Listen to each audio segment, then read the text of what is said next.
Hola a todos, yo soy Francisco Domínguez Mota y les voy a presentar el trabajo denominado Modelación numérica de flujo en suelos empleando diferencias finitas generalizadas. Este es un trabajo conjunto con el doctor Carlos Chávez Negrete de la Facultad de Ingeniería Civil de la Universidad Michoacana y con Daniel Santana Quinteros, quien está realizando su posgrado en el Centro de Ciencias Matemáticas de la Universidad Nacional Autónoma de México. Primero que nada, quiero agradecer a los organizadores, a los coordinadores de la sesión, a los doctores Salvador Botello y Francisco Zárate por la oportunidad de presentar este trabajo. Bueno, la presentación que vamos a hacer es estándar. Primero les voy a platicar la motivación, por qué quiero resolver este problema. Luego les presento la ecuación de Richards, que es la ecuación gobernante del fenómeno que me interesa. Posteriormente, la discretización que a nosotros nos interesa y que nos ha dado resultados muy satisfactorios, que es en diferencias finitas generalizadas. Posteriormente, el proceso iterativo que llevamos a cabo para la iteración temporal y la cual nos ha permitido también obtener resultados satisfactorios para la parte del frente de infiltración. Finalmente, una modelación y algunas conclusiones preliminares con respecto a este problema.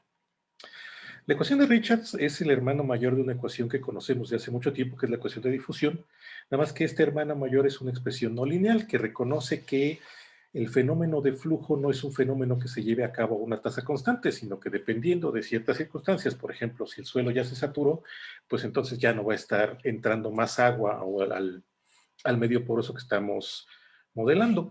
Este pequeño cambio, que en apariencia es sencillo, pues implica no solamente una mejor descripción del fenómeno, sino una cantidad importante de complicaciones a la hora de resolverlo numéricamente. Esta ecuación es no lineal, en la parte no saturada es una expresión de tipo parabólico que degenera en una expresión de tipo elíptico cuando llegamos al proceso de saturación y que, pues, naturalmente, por esa no linealidad, requiere algunas consideraciones adicionales y presenta algunos problemitas para la solución. Adicionalmente, por las mismas características del proceso de infiltración que vamos a describir brevemente con las ecuaciones constitutivas, se requiere una integración que se haga de manera muy cuidadosa para poder no solamente escribir adecuadamente el fenómeno, sino evitar algunas dificultades de tipo numérico. Entonces vamos a hablar de la discretización, de la ecuación y posteriormente vamos a enseñar un ejemplo de aplicación a una geometría que corresponde, grosso modo, a un terraplén carretero.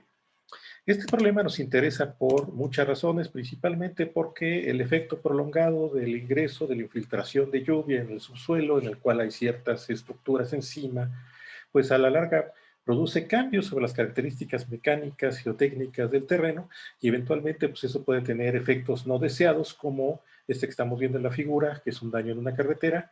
Adicionalmente, desde otro punto de vista, estamos interesados en saber qué va a pasar con el proceso de infiltración. Es un proceso muy importante desde el punto de vista ambiental. Entonces, todo esto se modela con esta ecuación gobernante que les voy a presentar. Y la ecuación es muy bella, muy sencilla. Simplemente estamos considerando una ecuación de continuidad. Aquí tenemos una divergencia, una parcial en X, una parcial en Y. Adentro tenemos una expresión que está relacionada con la ley de Darcy. Los signos menos están metidos aquí con un pequeño cambio de variable en el lado derecho. Están relacionando una caída de la carga hidráulica, que es el que juega el papel aquí del potencial.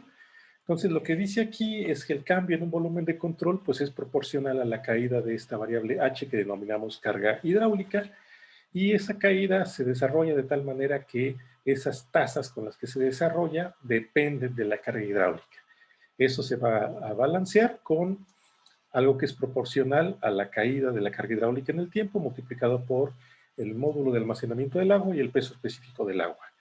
Vamos a platicar un poquito de las variables que están aquí relacionadas. Esta carga hidráulica es simple y sencillamente el resultado de una reescritura de la ecuación de Bernoulli. Aquí tenemos lo que originalmente al lado derecho era la energía total. Estamos con una energía potencial, la caída relacionada a la caída de presión, y estamos quitando un término que tiene que ver con la energía cinética porque estamos asumiendo que el proceso se desarrolla de una manera esencialmente lenta. Esta ecuación, por el solo hecho de que estas dos permeabilidades dependen de H, pues ya es una ecuación no lineal. En el caso particular de un solo medio, en el cual la K se escriba de una manera razonablemente suave, en la literatura esta ecuación se suele desarrollar haciendo el cálculo correspondiente y escribiéndola como en esta expresión que tenemos en numerada como número 2. Algunos de los resultados que voy a mostrar están esencialmente relacionados con esta expresión, porque estamos considerando un solo medio, una forma usual de presentar el resultado de la literatura, y la parte importante aquí va a ser el cálculo de estas derivadas utilizando estas diferencias finitas generalizadas que estábamos mencionando. Bueno, para ahondar un poquito en la dificultad que tiene la ecuación, como decíamos, estas permeabilidades dependen de la carga hidráulica. ¿Y de qué manera dependen? Primero tenemos que considerar lo que se llama el contenido volumétrico del agua normalizado en el medio, cual depende de una variable que denominamos la succión, que es la diferencia entre la presión del aire en el poro y la presión de agua. Y de manera convencional ponemos esta presión del aire al cero. Entonces, el contenido volumétrico pues, es esencialmente la normalización del total de agua. Está relacionado con varias variables, que es el volumen de referencia dado por el contenido residual, el contenido de saturación. Pues ven que esta es una expresión más o menos estándar. Y tenemos varias variables de ajuste. Alfa, que es un parámetro relacionado a la presión de entrada del aire, y N y M son parámetros de ajuste. Esta ecuación, debida a Bang-Nuchten, nos dice cómo se relaciona la succión, o en otras palabras, cómo se relaciona la presión del agua, o si lo queremos pensar en términos de la carga hidráulica, cómo se relaciona con el contenido volumétrico de agua. Y la siguiente pieza en la ecuación, la siguiente pieza en el rompecabezas es la relación que existe entre la permeabilidad y el contenido volumétrico de agua. Esto se describe por varias expresiones. En este trabajo estamos utilizando el modelo de Bang-Nuchten-Moellen, en el cual el contenido volumétrico, la permeabilidad como función del contenido volumétrico de agua viene dado por la expresión de esta forma, KS, que es la permeabilidad saturada del suelo, la raíz cuadrada del contenido volumétrico, por esta expresión 1 menos teta sub n a la 1 sobre m, todo elevado a la m y todo elevado al cuadrado. Estas ecuaciones empíricas que describen de manera bastante adecuada el proceso, pues no solamente nos permiten una mejor comprensión, también nos implican una cantidad significativa de dificultades a la hora de resolver. Ya nos damos una idea de cómo es la dificultad.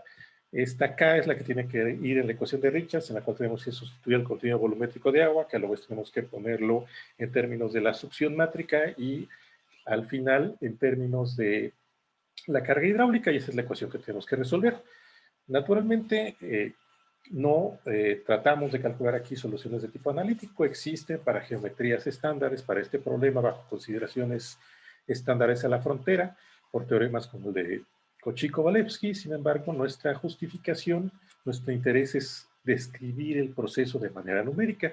Y existen varias técnicas que se han utilizado para resolver. Elemento finito, naturalmente, es una herramienta de uso común para resolver este problema. También se utiliza volumen finito, dado que lo que estamos describiendo es un proceso de conservación, ¿verdad? El agua no se desaparece, simplemente se está moviendo dentro del medio poroso. Y nosotros vamos a proponer esta técnica que nos ha entusiasmado mucho porque ha dado resultados bastante satisfactorios. Las diferencias finitas generalizadas. ¿Qué quiero decir con diferencias finitas generalizadas? La primera técnica numérica que uno aprende es las diferencias finitas. Sabemos cómo discretizar utilizando el teorema de Taylor en arreglos regulares que denominamos mallas. Tenemos fórmulas para la primera derivada, para la segunda derivada, fórmulas que son hacia adelante, centradas, etcétera, etcétera. Y de acuerdo a la que uno observa en modelación, en desarrollo, en educación, pues esta técnica, que es muy modesta porque se desarrolla originalmente para una geometría bastante cuadradita, bastante rectangular, pues precisamente por el solo hecho de la facilidad, pues es una técnica que se utiliza con mucha frecuencia, ¿no?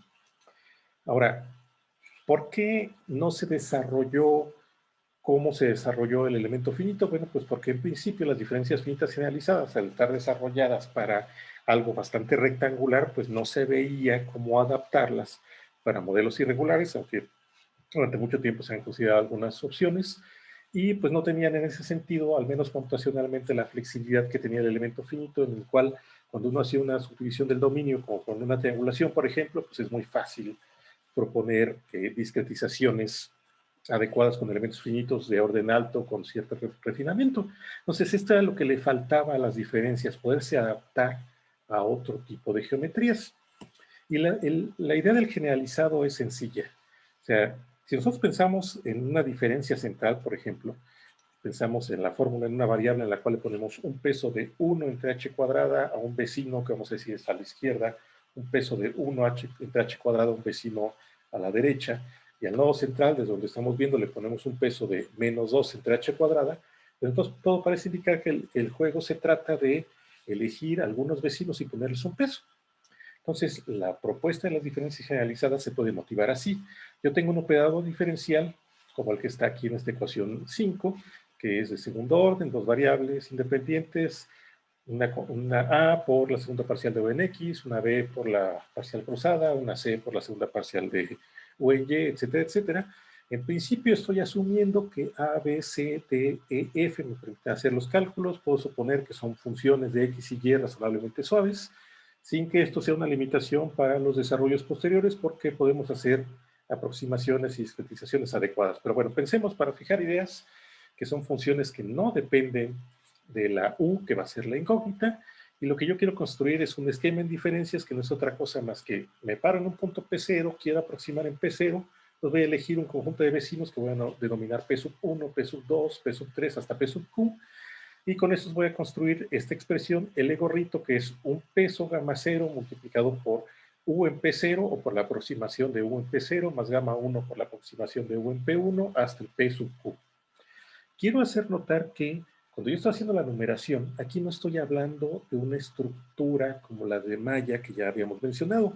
Podemos utilizar estas diferencias finitas señalizadas en una malla, se pueden utilizar en una nube de puntos, se pueden utilizar en otros tipos de estructuras híbridas, precisamente por la facilidad que tiene el simplemente considerar un cierto grupo de vecinos. Inclusive se tiene mucha flexibilidad en el sentido de que esos vecinos pueden elegirse distinto para cada nodo y dependiendo de la dificultad local, permítanme llamarle así, entonces ponemos más o menos vecinos, ¿no? Y bueno, pues esta aproximación, para que sea útil, tenemos que empezar a ponerle requerimientos. El primero, más básico, es pedir que el esquema sea consistente, lo cual quiere decir, agarro mi operador diferencial o valor P0, me fijo en la diferencia que tenga con este esquema que yo le estoy llamando el esquema de diferencias, y pues esta diferencia, que no es otra cosa más que el error local de truncamiento, tiene que irse a cero a medida que los puntos desde P1 hasta PQ se aproximen al P0. Entonces le pongo ese requerimiento y agarro una de las navajas suizas del cálculo avanzado, que es el teorema de Taylor en varias variables. Yo me estoy aproximando en P0 y a partir de ahí puedo voltear a ver todos los vecinos desde P1 hasta PQ y puedo sacar la expansión de Taylor con tantos términos como a mí me convenga, con tantos términos como haga falta para poder hacer la aproximación. Si calculo hasta orden 2, pongo la diferencia y agrupo, teniendo presente que la serie de Taylor se basa, involucra a la función evaluada en P0, a las parciales de la función en P0, las parciales de primer orden, segundo orden, tendré una expresión de este estilo. Tengo un coeficiente para U, un coeficiente para la parcial de U en X, un coeficiente para la parcial de U en Y, y tres coeficientes en dos variables para las parciales de segundo orden. Naturalmente esto nos dice cómo debería ser la cuenta si tengo más variables o si quiero tener un orden mayor. Y bueno, bajo suposiciones razonables de suavidad, lo cual asumo que las parciales que sigan van a ser suaves tanto como me haga falta para poder hacer afirmaciones, pues esto va a ser una O grandota de el tamaño máximo en X o en Y. Con eso me refiero a la distancia que hay en horizontal, desde el punto iésimo hasta el central, en la dirección X y la dirección Y.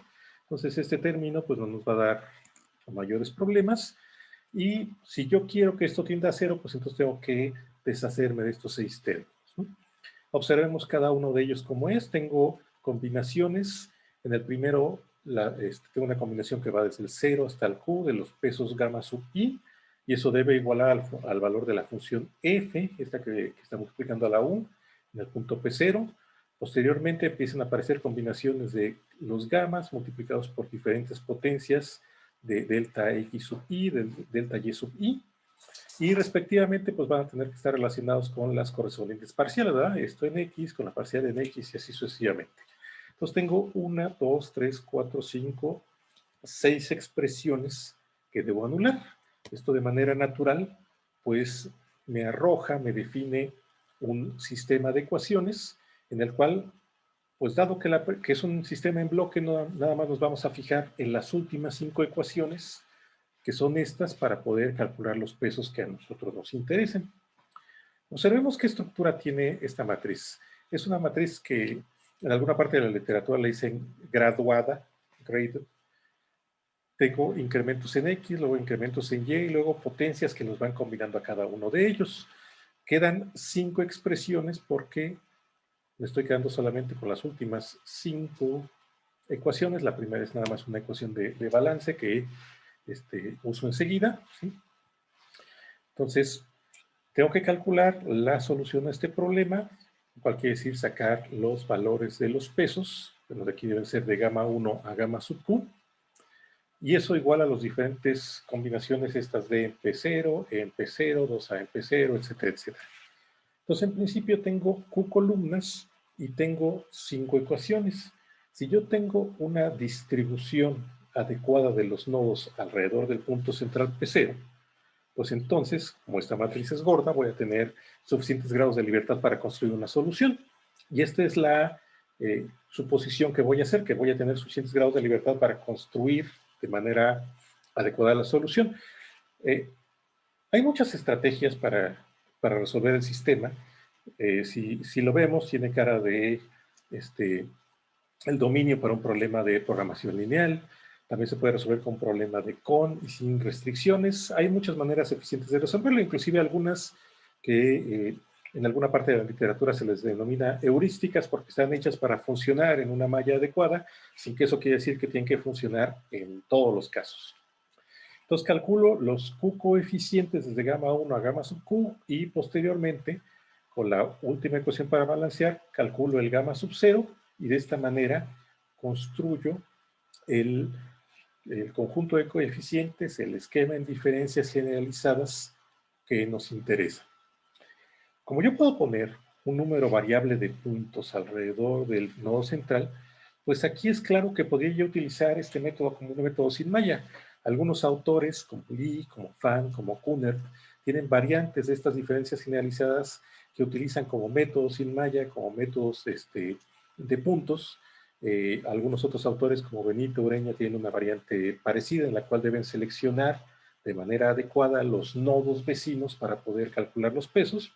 Existe una gran flexibilidad. Nosotros hemos trabajado con una malla.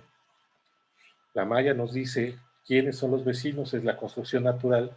Puede ser una malla estructurada, puede ser una malla no estructurada, puede ser una malla pegada con diferentes consideraciones. Y la malla nos da la guía para seleccionar los vecinos, sin que eso quiere decir que nosotros estamos impedidos para seleccionar otros vecinos. Podemos nosotros considerar también un cierto número de vecinos y si la aproximación no es suficientemente adecuada, si no la juzgamos como suficientemente razonable, pues entonces nos brincamos y agarramos más vecinos o en algunos casos les quitamos vecinos, ¿no?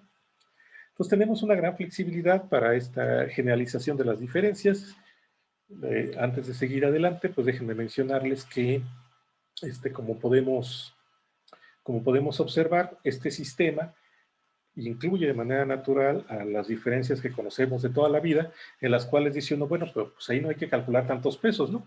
Bueno, pues ahí cuando las simetrías entran en el juego, pues entonces el cálculo se hace mucho más sencillo, se hace mucho más eficiente. Si hay simetría con respecto a una recta vertical, si hay simetría con respecto a la derecha y a la izquierda, pues eso nos da una relación entre los pesos a la derecha y a la izquierda. Si también existe una relación entre arriba y abajo, como existe, por ejemplo, en el stencil de los 5 puntos, pues entonces eso ya nos dice cómo son las relaciones entre ellos. Y además existe simetría con respecto a una recta a 45 grados que pasa por P0, o uno que pasa a 135 grados también por P0, pues eso nos va reduciendo el número de pesos que se ocupan, ¿no? En general, podemos considerar una estructura más arbitraria. Si tenemos una estructura más o menos estándar, podemos calcular los pesos más sencillos y de una manera más sencilla. Y adicionalmente, como podemos observar aquí, si mi ecuación es una ecuación como la de Laplace, por ejemplo, entonces el lado derecho pues siempre va a ser el mismo. Y dado que el lado izquierdo involucra solamente las posiciones relativas de los nodos, pues puedo hacer el cálculo de manera muy eficiente porque no tengo más que agarrar un solo cálculo, que hacer un solo cálculo de coeficientes y ensamblar, ¿no?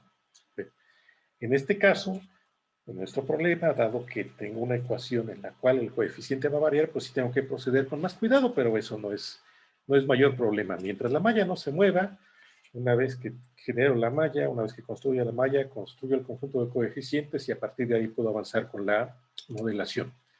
Ahora, hasta ahorita lo que hemos hecho es la parte espacial de la ecuación de Richards, la discretizo, podría pensar ahorita como en un método de líneas. Lo que sigue es el proceso iterativo en el tiempo.